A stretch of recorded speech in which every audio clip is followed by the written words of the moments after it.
Imagine you feel a tiny discomfort, a forced laugh, a sure you didn't mean, a small knot in your stomach. You ignore it to keep peace. That moment is not harmless. It's the first brick in a cage. Manipulation rarely begins with a dramatic demand. It begins with mild pressure that tests your boundaries without looking like an attack. A little guilt, a little urgency, a little, come on, it's nothing. And if you surrender, the message is clear. Your comfort is negotiable. The Stoics warned that the first battle is not against other people, but against your own impulse to escape discomfort by complying. A manipulator doesn't need to overpower you. They only need you to trade self-respect for short-term relief.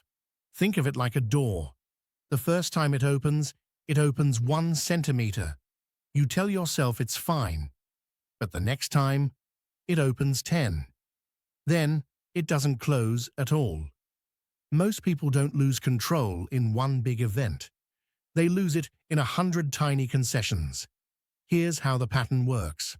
First, the micro-ask. Can you just do me this favor? The request is small enough that refusing feels rude. Second, the emotional tax. If you hesitate, you are labeled selfish, cold, ungrateful, difficult. Not openly, often with a sigh, a joke, a subtle look. Third, the time squeeze. I need an answer now. Pressure collapses your thinking and pushes you into reflex. Fourth, the favor ledger.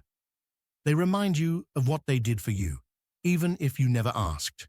The debt is invented, but the shame feels real.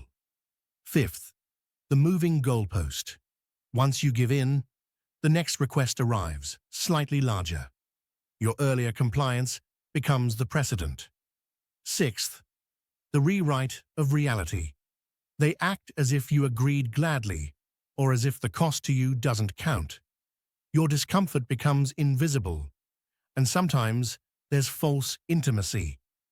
I'm telling you this because you're special. It feels like trust, but it's a hook. They're not sharing, they're binding.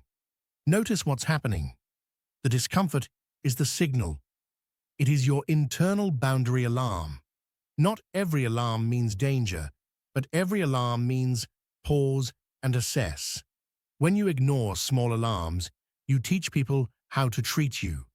So how do you stop manipulation at the start? You train yourself to respect small discomforts. Not to be dramatic, just precise. Name the pressure. Silently say, I feel rushed. I feel guilt being applied. I feel my boundary being tested. Naming breaks the spell. What is named can be managed. Separate facts from tone. The tone may be charming or wounded. Ask, what is actually being requested, and what will it cost me? Buy time. The most powerful sentence is calm and boring. Let me think about it. No explanation. No debate. Time returns you to choice. Ask one clarifying question. What happens if I say no? Watch the reaction. Healthy people accept boundaries. Manipulators punish them. Speak in clean limits, replace stories with lines. I can do X, not Y. I'm available until 5. I'm not comfortable with that. Short sentences are harder to twist. Repeat once, then stop. If they argue, don't defend. Repeat the boundary and go quiet. Silence removes their leverage. Expect discomfort and stay.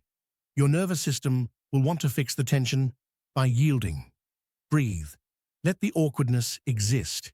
You are not responsible for someone else's mood. Track patterns, not promises. A manipulator may apologize, charm, or cry, but behavior is the truth.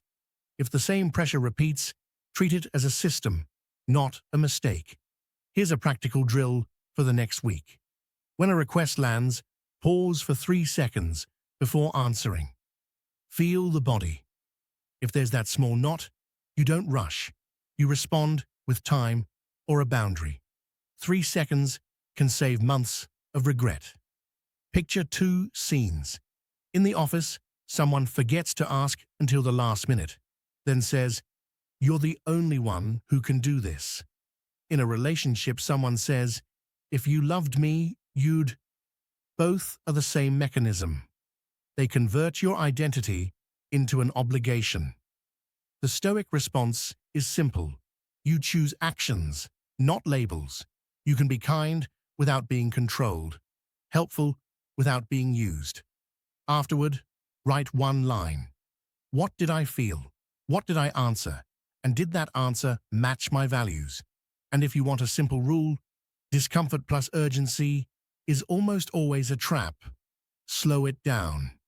If it's reasonable, it will still be reasonable tomorrow. Authority is not loud. Authority is the ability to remain steady when someone tries to buy your compliance with discomfort. The moment you honor a small boundary, you prevent a larger violation. Remember, manipulation starts where self-respect ends. Protect it early, quietly, consistently, without anger. And you'll notice something. The people who relied on your discomfort will drift away, and the people who respect you will draw closer. Stay calm, stay clear, stay in control.